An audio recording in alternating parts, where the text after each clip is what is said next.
Certainement, bonsoir. Bonsoir. Alors, le Cadébat arrive en tête avec 1115 voix et vous 959 voix. On peut dire qu'est-ce que ça signifie pour vous?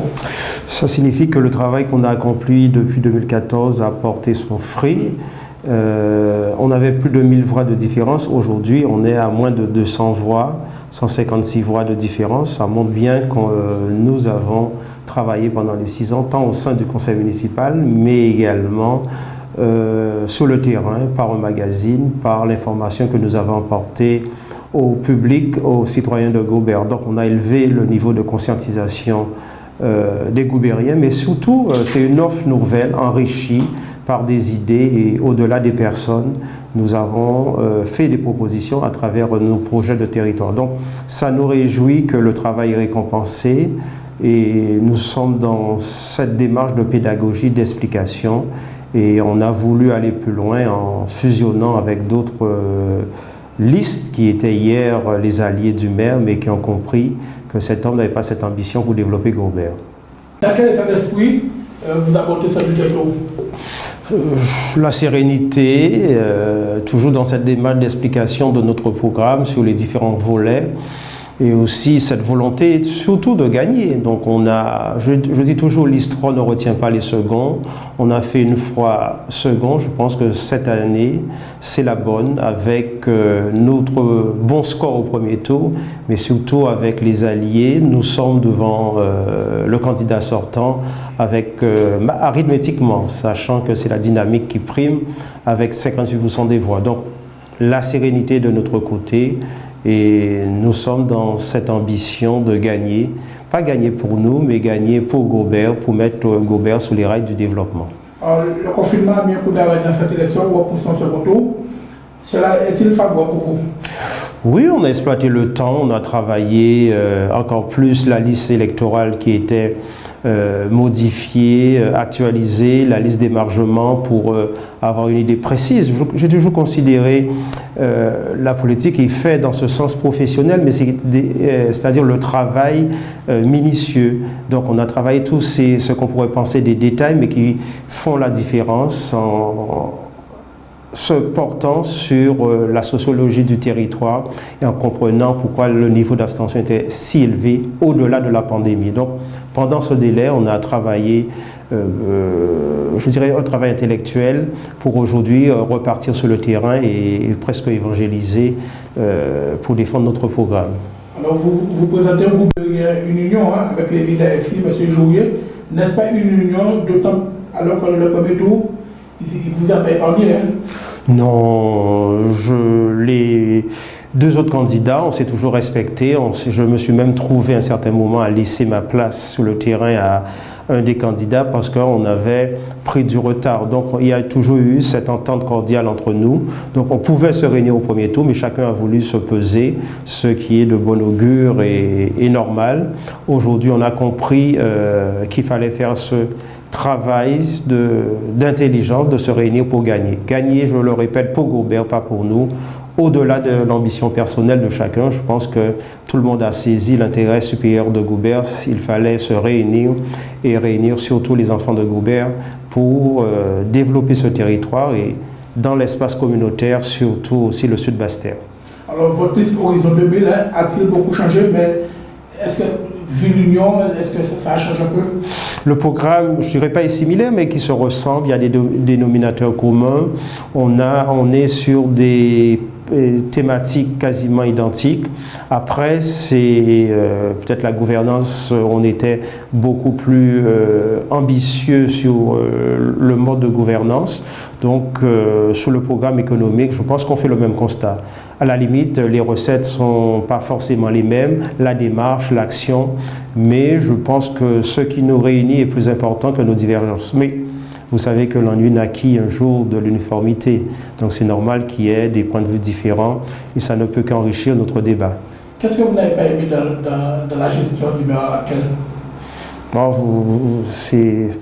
Quand on dit gestion du maire, c'est presque une facilité de langage. Hein. Il n'y a même pas de gestion, il n'y a même pas de bilan. Donc c'est 25 ans d'immobilisme tranquille. On cherche le bilan, mais on ne le trouve pas. Donc j'ai acheté une torche pour essayer de trouver, mais j'ai toujours du mal. Ce que je le reproche, et je le dis très souvent, c'est pas la longévité, c'est pas encore moins son âge, ce serait insultant, je ne suis pas très loin, même si je donne l'image d'un jeune, mais c'est son bilan. Il n'a pas eu d'ambition pour Gobert, et c'est ça qui est regrettable. Et je me pose la question, pourquoi cet entêtement? Y a-t-il une raison? Est-ce qu'il y a des choses cachées qu'on ne doit pas voir? Mais la démocratie veut le renouvellement de la classe politique, et nous ferons en sorte que Gobert puisse bénéficier de cette alternance politique avec des gens qui sont en responsabilité, et je le dis, dès notre installation, nous serons déjà au travail parce que ce sont des gens compétents et qui connaissent la machine de l'intérieur. Vous dites que Gobert est sur le déclin, un déficit de fonctionnement abyssal, un réel manque d'infrastructures. Quelle solution vous allez porter à tout ça? En réalité, on a un équilibre, peut-être un excédent en apparence, mais je rappelle que depuis l'arrivée du maire, il n'y a jamais eu de contrôle de la Chambre régionale des comptes. 25 ans, imaginez 25 ans de votre vie, jamais la Chambre s'est arrêtée à Gobert. Et toutes les communes, même Vieux-Fort, a fait l'objet de contrôle de la Chambre régionale des comptes. Donc il est difficile de dire que les comptes sont en équilibre. Un des premiers actes que nous ferons, c'est demander le contrôle de la Chambre régionale des comptes du bilan du maire, et nous ferons en sorte de mettre la machine en marche. Mais je le dis, c'est pas notre ambition, ne vise pas l'homme, mais surtout développer notre territoire, parce que c'est des gens d'expérience qui travaillent dans les communautés d'agglomération, départements, régions, l'État, l'Union européenne, et qui veulent, après un certain temps, passer à l'extérieur, porter leurs compétences à Gobert. Voilà. Donc on peut paraître jeune, c'est excessif de le dire, mais c'est des gens d'expérience qui ont leur carrière derrière eux et qui n'ont pas l'ambition de faire une carrière politique. Ça, c'est le manque d'ambition de faire une carrière politique. Le développement économique passe par là, Gobert a un potentiel, il n'y a pas de parking, il n'y a pas d'endroit pour les gens puissent se garer. Vous pensez remédier tout ça? Oui, je ne pense pas que faire des parkings, c'est le développement de Gobert. Mais je pense qu'il y a des poches d'emploi à Gobert dans l'énergie renouvelable, tout le littoral, la rivière Sens. Il y a le projet PITA de 20 millions d'euros en matière de d'hôtels, de sources thermales, de tourisme de santé. Vous avez le Palmis avec le tourisme vert. Donc on a le potentiel à Gobert, la zone économique également de Grande Savane. Voilà tout ces éléments qu'on peut mettre sous les rails. Il y a des projets à terminer, le cimetière, l'école maternelle, d'autres projets qui pourront voir le jour. Voilà, c'est cela qui peut, tous ces éléments, tous ces projets qui peuvent développer, rendre un territoire plus attractif, faire en sorte que les gens s'arrêtent à Gobert et non pas passe et quelquefois en insistant trépassé. Donc Gobert doit être un lieu non pas seulement résidentiel mais aussi attractif en matière de développement économique. Le sport, la santé, la culture, il y a un retard à Gobert? Oui, c'est-à-dire on a un équipement mais un seul. Le défaut en matière culturelle et sportive, avoir des équipements qui fonctionnent avec surtout une programmation, une animation et mettre à niveau le terrain à Val-Canard, et la salle Gilles Floreau doit être plus attractive en matière de proposition de spectacle et mettre aussi à niveau le rôle des sports qui est à Grande Savane. Voilà, tous ces éléments, le bilan est fait, mais aller aussi, surtout être pragmatique, aller chercher les fonds. Hein. Donc c'est pourquoi il faut rehausser le niveau de la classe politique, mais aussi l'administration communale où on doit renforcer l'encadrement. Le manque d'activité, le manque de perspective, la jeunesse en plein, vous allez attendre ça, vous allez attendre ces jeunes-là? On a une programmation pour les jeunes, voilà, c'est mieux les insérer, créer un service dédié à la jeunesse à travers la formation, mettre des liens avec la région, où nous aurons des représentants à la région, également aussi faire en sorte aussi de ceux qui arrivent sur le marché de l'emploi, avoir la base, le préalable, un logement, puissent passer leur permis. Donc nous mettrons un dispositif pour faciliter le permis B, mais également aussi l'équilibre psychologique, mental de notre jeunesse, et ça passe également par le Centre communal d'action sociale.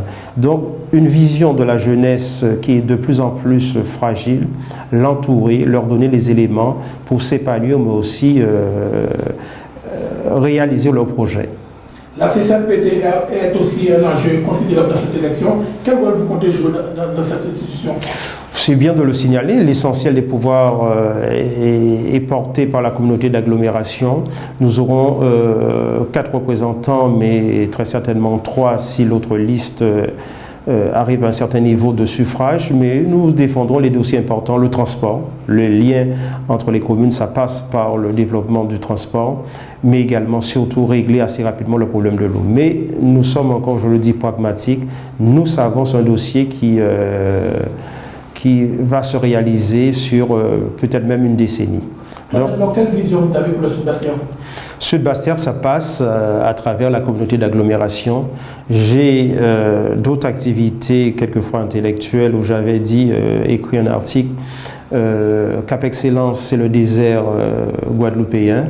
C'est pour montrer le déséquilibre du territoire. Il faut réaménager le territoire Guadeloupe, donc faire en sorte que les services publics de l'État, mais également des autres services, régions, départements, restent sur le territoire, et surtout rendre ce territoire une marque Sud-Basse-Terre, à commencer par Gobert, que les gens puissent investir à Gobert. Et ça passe aussi par le rôle du maire, du président, doit être un manager, un homme gens qui encouragent l'installation sur leur territoire et non pas une fiscalité confiscatoire, mais dynamique qui permet aux entreprises de s'installer.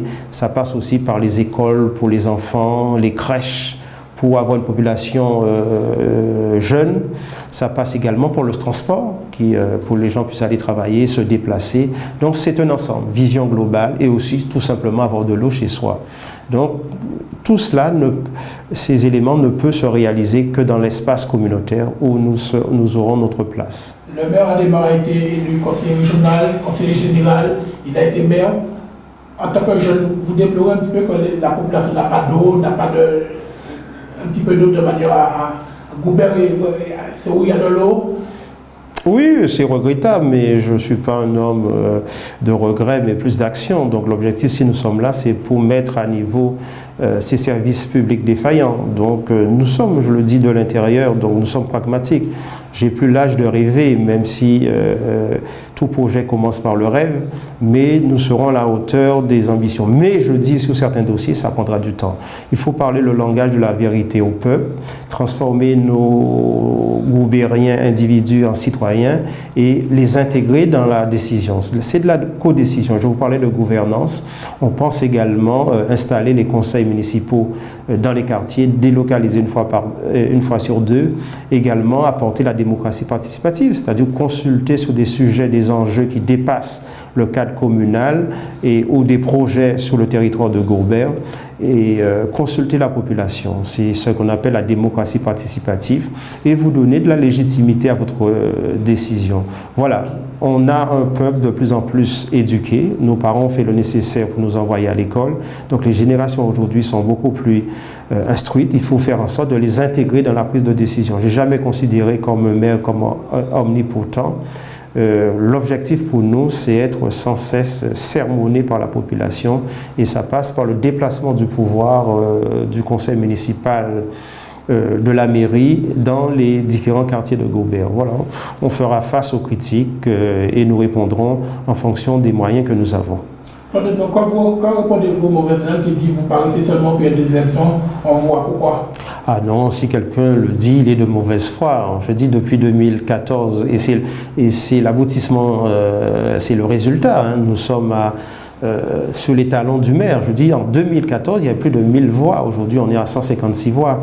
Donc, on est le seul. Je suis dans une collectivité, on est le seul dans l'opposition, sans moyens, tout au moins nos propres moyens, à avoir un magazine complet sur l'actualité communale, mais de l'espace communautaire. Donc, on a beaucoup travaillé.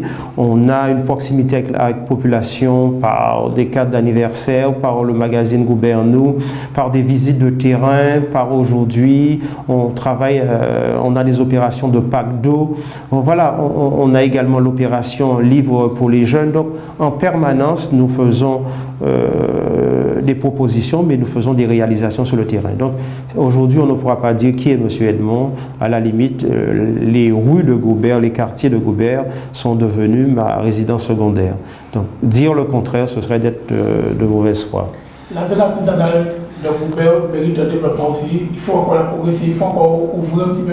Oui, je pense c'était l'objectif initial, c'était installer les locaux, les communaux de Goubert, les petites entreprises, parce qu'on connaît le tissu économique de la Guadeloupe, c'est des TPE, mais on a vu de grandes enseignes. L'objectif aujourd'hui, c'est installer avec des loyers modiques, installer des petites entreprises sur le territoire qui représentent Goubert, mais aussi et surtout, on le voit aujourd'hui, respecter les normes environnementales. Donc on a vu des véhicules hors service, hors d'usage s'installer sur le territoire, et avec des débordements en matière environnementale, il faut régler tout, concilier développement économique, mais aussi l'environnement. Voilà dans cet objectif qu'on est, mais aussi la commune doit jouer son rôle d'acteur économique, fixer, avoir un service dédié au développement économique, mais aussi faire un inventaire des locaux, mettre à disposition ces locaux équipés pour les petites entreprises, mais aussi, quelquefois, peut-être, c'est un pari gagnant-gagnant, faire en sorte qu'il y ait peut-être quelquefois pour les porteurs de projets des loyers gratuits, tout au moins au départ. Maintenant, vous êtes un homme de consensus, vous allez pouvoir travailler avec tout le monde, les collectivités, vous êtes... Oui, je pense que même si récemment je suis en politique, mais le monde politique, je le suis depuis très longtemps. Donc j'ai mes réseaux, mes relais, et vous savez, en politique, on ne peut pas travailler isolément. Donc nous aurons nos entrées dans les institutions régionales, départementales, et sur ma liste, il y a déjà une conseillère départementale. Donc nous sommes fiers, et demain, nous aurons un conseiller régional. Mais les réseaux sont en place, les hommes sont en place, et on attend que la prise de pouvoir. C'est pour cela qu'on est là, gagner les élections, et on ne peut changer l'ordre des choses si vous avez le pouvoir. Et le pouvoir ne peut se réaliser que sous la surveillance des administrés. Nous sommes que des mandataires et des serviteurs de la population, et je tiens que nous gardons cette humilité et aller chaque année dans les quartiers faire notre bilan pour toujours rester sur terre. Je suis conscient de cela, le pouvoir peut vous isoler, et il est nécessaire que nos élus demain gardent leur travail pour rester dans cette réalité, connaître mieux la misère, la petite misère des gens, mais aussi aller le plus souvent possible, on est dans la proximité, vers les citoyens de Goubert. Voilà le sens, notre démarche. Nous avons un programme, nous avons des actions, nous avons une pédagogie. Il faut réallumer la flamme qu'est la bougie de Goubert aujourd'hui. Sur votre liste, toutes les sections sont représentées? L'essentiel, je dirais, les métiers, les corps de métier également, c'est la sociologie de Goubert. Donc la population a beaucoup évolué, donc on a pris en compte les quartiers, la représentation de Goubert sur cette liste. Voilà, avec surtout, je dis, des gens, des personnalités compétentes. J'y tiens énormément, je ne suis vraiment pas dans une logique de famille ou d'amitié, sans quoi j'aurais géré la petite Lolo de ma grand-mère Mantine. Nous sommes dans une démarche de réussite, nous avons cette finalité, cette obligation quasiment de résultat. C'est dans cette démarche que je m'inscris, donc nous faisons fi à l'amitié, à la famille, et l'exercice de pouvoir demande une certaine rigueur que nous essayons de mettre en place. Le mot de la fin, colonel? Ma bonne indication m'oblige à vous remercier de cette invitation, vous souhaiter bonne route, et à nous-mêmes, à moi-même, bonne chance à cette élection. Nous l'affrontons avec beaucoup de sérénité, et nous ne jouerons pas notre vie, et l'ambition que nous avons encore une nouvelle fois, c'est porter une nouvelle majorité apte à relever les grands défis qui s'imposent à nous, notamment l'eau, l'assainissement des eaux usées, le transport, l'aménagement du territoire, le développement économique, la collecte des déchets, le traitement des ordures ménagères et assimilées. Voilà notre ambition qui est noble, et nous sommes convaincus que la majorité des Goubériens vont voter pour la liste Goubert-nous pour cette alternance politique à Goubert depuis, j'allais dire, 1000 ans. Surtout les jeunes attendent beaucoup de vous. Oui, peut-être ils se reconnaissent en nous, en moi, surtout dans notre programme, et nous ferons en sorte de ne pas la décevoir. Mais il y a une représentation jeune dans notre équipe qui est importante et cette représentation sera à même de mettre en place notre programme et notamment en direction de la jeunesse.